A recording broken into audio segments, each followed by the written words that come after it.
इसलिए मैं कह रहा हूं किसी का नुकसान नहीं। मान्यवर, कुछ सदस्यों ने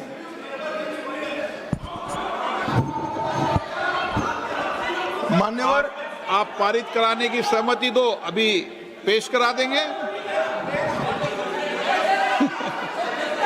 हाँ, 1 घंटा रुक जाएंगे। चलो माननीय गृह मंत्री बता दो इनको, 1 घंटा रुक जाएंगे। कि तैयार है 50% का बिल, 1 घंटा रुक जाएंगे। पेश तैयार हो तो कर दें इनको। 1 सेकंड बैठ जाओ। बैठो। राजा जी एक मिनट मुझे सुनो। बता दो इनको।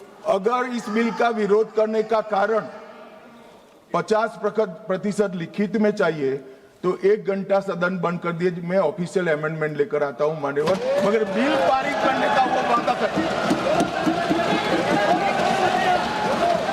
अब वेणुगोपाल जी बताए क्या बिल पारित करेंगे?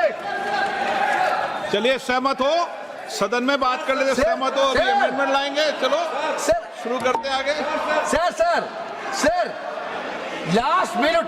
हाँ sir, last minute, yesterday onwards, when the bill introduced itself, entire opposition demanding we want this to be in the legislation. Number 2, the constitutional protection of the delimitation to the states, number of the seats in the state should be protected.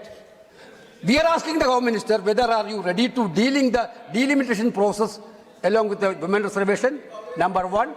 Number 2, if you are ready to include the number of seats in each state by legislation by 50%, these 2 things, are you ready? Sir, अब बैठ जाओ। हो गए भाई, तेरा नेता बोल दिया। मान्यवर, वेणुगोपाल जी ने 2 शार्प क्वेश्चन पूछे। अरे बैठ जाओ गोगोई साहब, 5 तारीख को काउंटिंग है यार, बैठ जाओ अभी। अरे 4 तारीख को काउंटिंग है, बैठ जाओ। मान्यवर साहब, मैं इनका जवाब देता हूं, इनको बिठा दीजिए थोड़ा माइक पे प्लीज।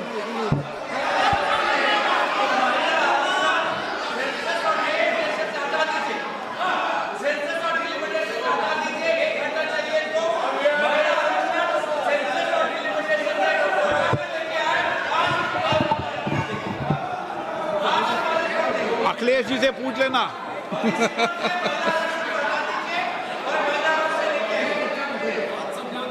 मान्यवर, मुझे लगता है कि आपके नसीब में यश लिखा है, एक बिल पारित हो जाएगा शायद। मान्यवर, वेणुगोपाल जी ने 2 चीजें करी कि एक तो 50% आरक्षण और 50% सीटें बढ़ाई जाएगी, उसको बिल में शामिल करने के लिए ऑफिशियल अमेंडमेंट लाने के लिए तैयार हो। हाजी मैं तैयार हूं।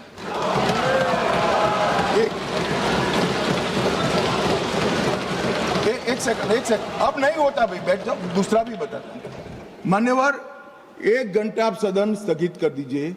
1 घंटे में मैं मेरा ऑफिशियल अमेंडमेंट मेरे पास में तैयार है, जेरोक्स कराकर सभी सदस्यों को सर्कुलेट कर दूंगा, क्योंकि हमें 50% सीट बढ़ानी है, हमें कुछ छुपाना नहीं है, हमें कोई चोरी करनी नहीं है, तो हम कर देंगे। और दूसरा उन्होंने कहा कि डिलिमिटेशन 26 की जनगणना का, ये झांसे में मैं नहीं आऊंगा, क्योंकि ये इसके माध्यम से अरे बैठ जाओ ना, बैठ जाओ।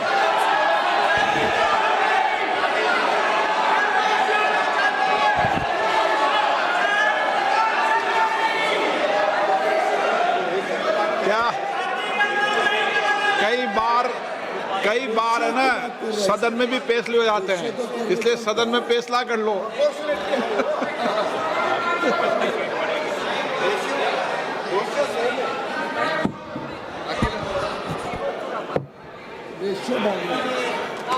माइक ही नहीं है। अध्यक्ष महोदय, क्योंकि आपने कहा और माननीय मंत्री जी कुछ बात रख रहे हैं और हमारी तरफ से कोई बात आई है, अभी तक 11 साल का जो अनुभव है लगभग, अध्यक्ष महोदय, अगर भारतीय जनता पार्टी ये लिख करके दे देगी कि हम महिला प्रधानमंत्री बनाएंगे, तब भी हम इन पर भरोसा नहीं करेंगे। मान्यवर, इसलिए ऑफिशियल अमेंडमेंट ला मैं रहे हैं बाद ना। में इसका जवाब देता हूं। मान्यवर, मैं इस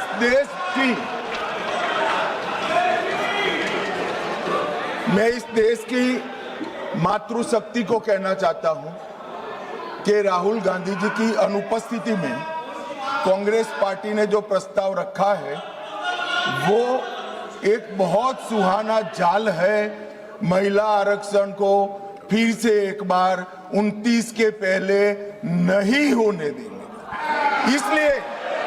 इसलिए मान्यवर, ये जो कहते हैं कि हमारे राज्यों का समान भार होना चाहिए, मैं सहमत हूं। महिला आरक्षण 29 के पहले ही करना चाहिए, 29 के बाद ले जाने के लिए इनका षड्यंत्र सफल हम नहीं होने देंगे। मान्यवर, मैं समझ रहा हूं कि ये वोट नहीं देंगे तो महिला आरक्षण का बिल गिर जाएगा, मगर इस देश की महिलाएं देख रही है, उनके रास्ते का रोड़ा कौन है वो देख रहे हैं। मान्यवर,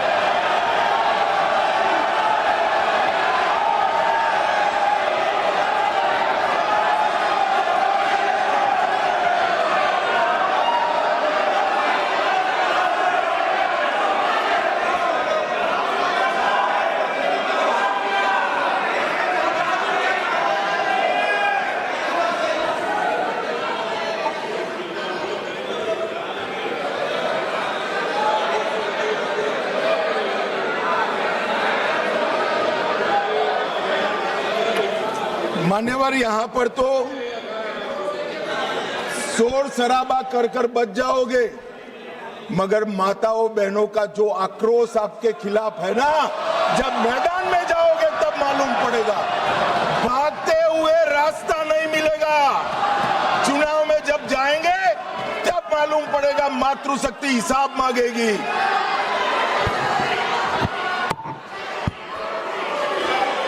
मान्यवर, यहां कुछ सदस्यों ने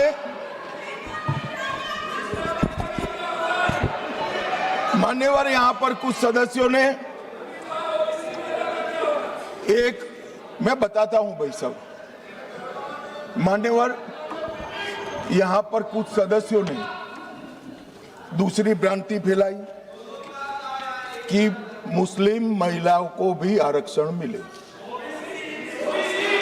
अरे आता हूं भाई, आता हूं। पहले अखिलेश बैठे हैं तो पहले उनकी बात करूं ना, पहली बेंच पर बैठे देखो। मान्यवर, मैं यहां सरकार की, संविधान की और भारतीय जनता पार्टी की नीतियों की पॉलिसी के बारे में स्पष्ट करना चाहता हूं। भारतीय संविधान धर्म के आधार पर आरक्षण को स्वीकार नहीं करता है। मान्यवर, इसके दो कारण हैं।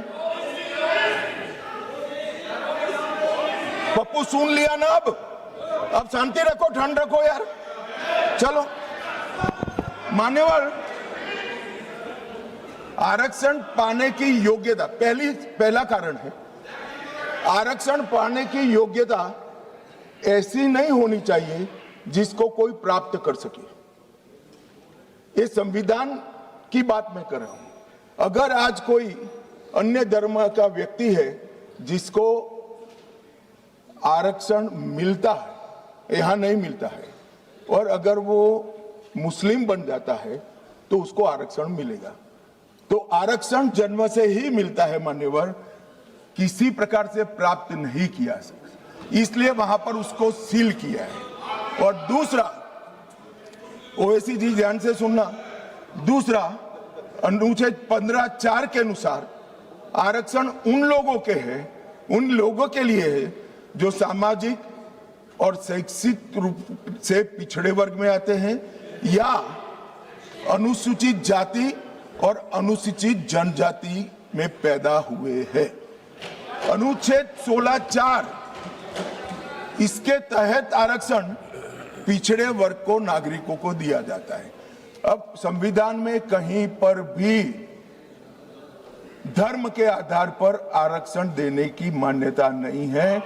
ये इंडी अलायंस वालों ने अपनी तुष्टीकरण की राजनीति के कारण इस देश में मुस्लिम आरक्षण की डिमांड खड़ी करना चाहते हैं और इस संविधान की बात करते हैं। कोई भी संविधान पढ़कर बता दे मुझे, संविधान के किस आर्टिकल से धर्म के आधार पर आप आरक्षण करोगे?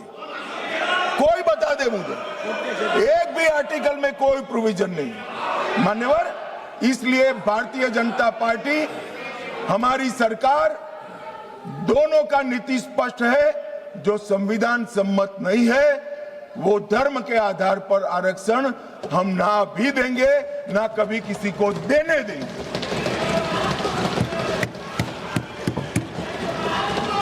मान्यवर, अब मैं ओबीसी की बात करता हूं, सुनो ना, सीट बदल देनी पड़ेगी पप्पू जी। मान्यवर, इस देश में ओबीसी का सबसे बड़ा कोई विरोधी पार्टी है तो मैं बिल्कुल कंफ्यूजन के बगैर कह सकता हूं कांग्रेस पार्टी है। इन्होंने चौधरी चरण सिंह और सीताराम केसरी का अध्यक्ष का, दोनों को काल पूरा नहीं कर रहे। 1957 में, ध्यान से सुनना, अखिलेश जी कहां बैठे हो आपको मालूम होना चाहिए। 1957 में काका साहेब कालेलकर समिति के सुझाव आए जो ओबीसी को आरक्षण देते थे।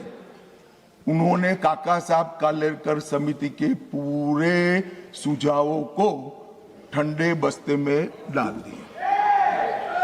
1980 में, ये जवाहरलाल जी थे, 1980 में इंदिरा जी आई, मंडल आयोग का सुझाव आया और मंडल आयोग के सुझाव को इंदिरा जी ने ठंडे बस्ते में डाल दिया। 90 में जब बीपी सिंह आए तब वो मंडल आयोग का इंप्लीमेंटेशन लेकर आए और उस वक्त मान्यवर विपक्ष के नेता राजीव गांधी थे। तो नेहरू जी, इंदिरा जी और अब राजीव गांधी, उन्होंने यहां पर अपने जीवन का सबसे लंबा भाषण मंडल आयोग का विरोध करने में किया, अपने जीवन का सबसे। और कांग्रेस ने 51 और 71 दोनों में जाति जनगणना का भी विरोध किया। मान्यवर, अब क्योंकि अब मेल नहीं खा रहा है, 15-20 बार चुनाव हार गए, तो अब ये ओबीसी के हितैषी बनने आए। मान्यवर, मैं आज आपके सामने कहना चाहता हूं, कांग्रेस पार्टी ने अब तक एक भी ओबीसी का प्रधानमंत्री नहीं दिया। भारतीय जनता पार्टी ने नरेंद्र मोदी और अति पिछड़ा समाज के व्यक्ति को प्रधानमंत्री बनाया। मान्यवर, इन्होंने काका साहेब कालेलकर समिति में विरोध किया। मंडल आयोग के रिपोर्ट को इंदिरा जी ने ठंडे बस्ते में डाला और जब लागू होता था राजीव गांधी जी ने भी विरोध किया। मान्यवर, मैं आज बताना चाहता हूं कि नरेंद्र मोदी सरकार में 27 मंत्री ओबीसी समुदाय में है, जो 40% होता है। मान्यवर, नरेंद्र मोदी सरकार ने ओबीसी कमीशन को संवैधानिक मान्यता दी। नरेंद्र मोदी सरकार ने ओबीसी की सूचियों को संशोधित करने का अधिकार राज्यों को देकर एम्पावरमेंट करा और 14 से 18 के बीच में 16 जातियों को ओबीसी जनजाति में क्या है? अरे मेरा हो जाने के बाद पूछिए ना। माननीय गृह मंत्री जी, माननीय गृह मंत्री जी, क्या कह रहे हैं? बाद में यू कैन आस्क लेटर।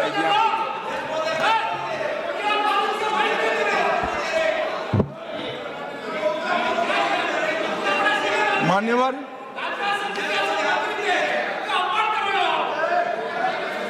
मान्यवर,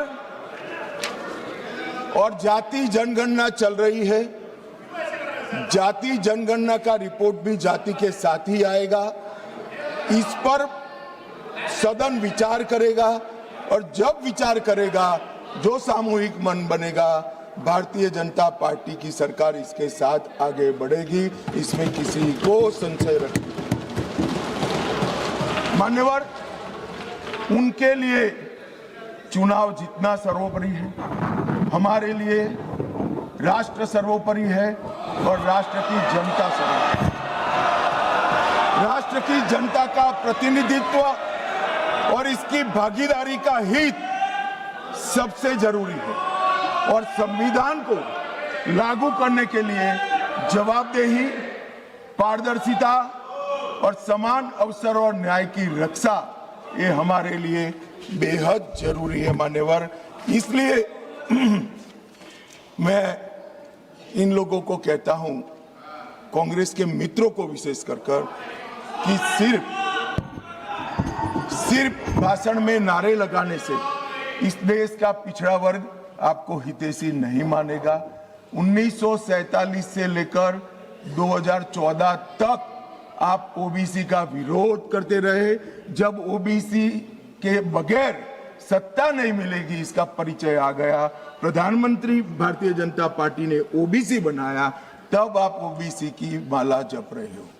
मान्यवर, ये दिखावटी प्रेम जो है वो इस देश का पिछड़ा भी जानता है और पूरे देश की जनता भी जानती है, और आज से देश की महिला भी जानेगी कि हमारा अधिकार कांग्रेस पार्टी ने छीना।